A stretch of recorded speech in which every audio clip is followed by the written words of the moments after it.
At my brother's engagement party, he grabbed my arm and dragged me across the room like I was a prop he couldn't wait to show off.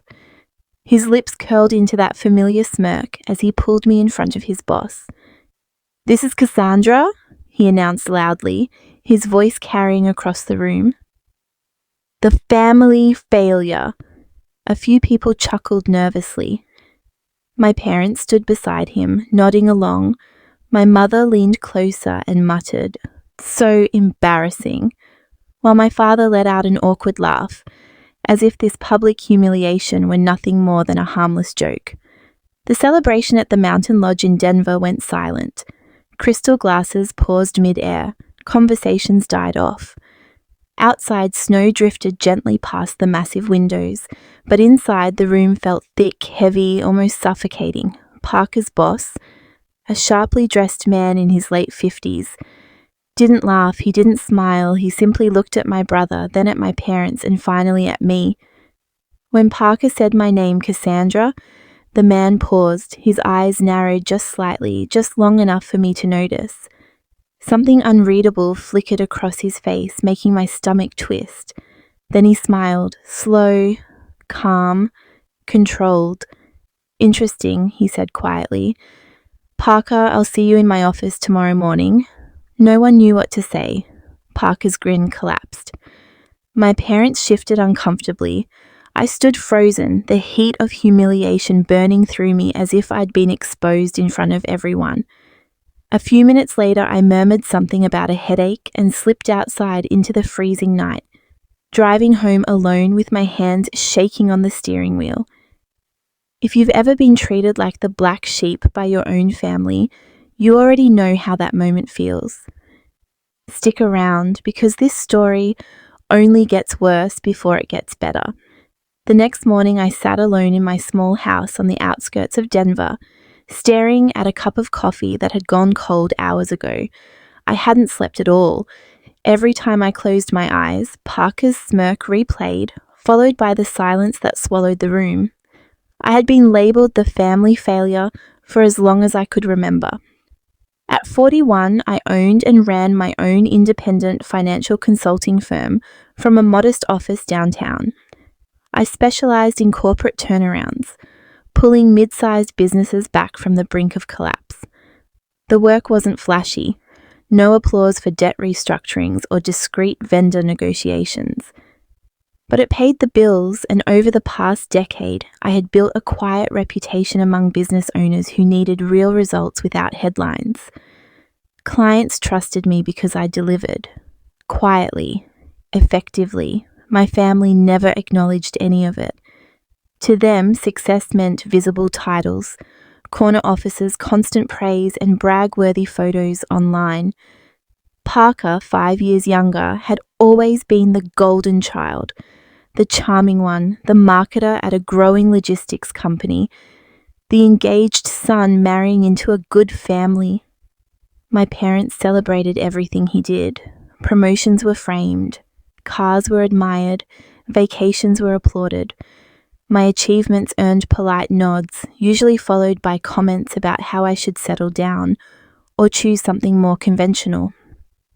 3 months before the engagement party, Parker had called me out of the blue.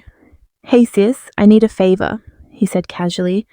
"Savannah and I are planning the engagement party at the lodge, and I'm swamped at work. You're good at the boring stuff, right? Could you handle a few vendor contracts?" I should have said no.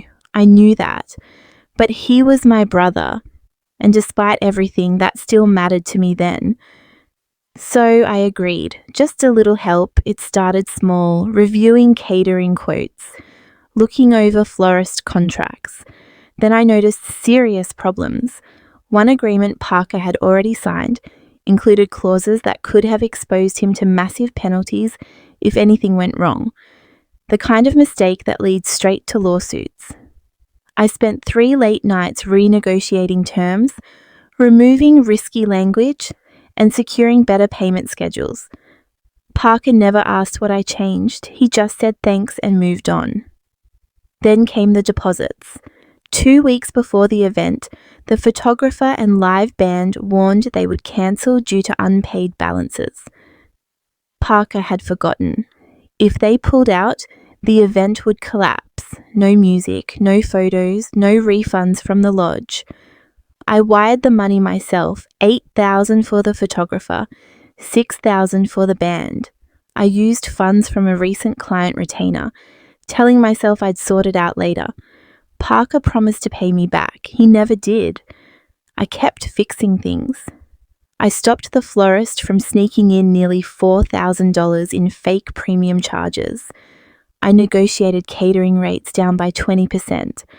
I handled everything quietly, late at night, so it wouldn't interfere with my real clients. Parker never knew how close the whole event came to disaster. To him, everything just worked out.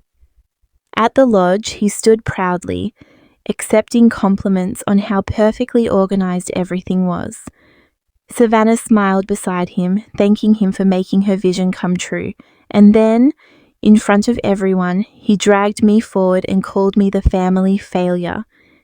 If I hadn't stepped in, that party wouldn't have happened. No photos, no music, possibly no venue at all. He would have looked incompetent in front of Savannah's family, his colleagues, and his future in-laws. But no one knew, not my parents, not Parker. They saw the smooth event and gave him all the credit. They saw me sitting quietly and assumed, as always, that I'd contributed nothing. That morning, alone in my kitchen, something finally cracked. I realized I'd spent my entire adult life trying to earn a place in a family that had already decided I didn't belong. The following Tuesday, a sleek black SUV pulled up outside my downtown office. A sharply dressed man stepped out, Theodore Ramsey, Parker's boss. He walked in without calling ahead. He studied my modest office with quiet respect before shaking my hand. 15 years earlier, when his logistics company was on the brink of bankruptcy, a young consultant had helped him without charging a single dollar. That consultant was me. He slid an old report across the table. My name was on the cover. "You saved my business," he said calmly, "and when I heard your family call you a failure, I knew they were wrong." What followed changed everything. An internal audit uncovered fraud, credit theft, fake expenses, forged emails. Parker was at the center of it. Theodore offered me a 6-month restructuring contract worth $250,000. I accepted on one condition: I stayed out of Parker's disciplinary process. Weeks later, Parker begged me to lie for him. I refused. Then came threats. Then forged emails trying to frame me. I documented everything and handed it over. The hearing ended quickly. Parker was terminated for fraud. Civil recovery followed. Criminal charges loomed. I felt no victory, just relief. Months later, my aunt finally told the truth at a family dinner about the money I'd quietly given relatives, the inheritance my parents stole from me to fund Parker's life, and the sacrifices no one acknowledged. A year later, I cut contact completely. No drama, just silence. My firm grew. My work expanded. Parker's life unraveled quietly. My parents aged alone. Some people call cutting off family cruel. It wasn't. It was survival.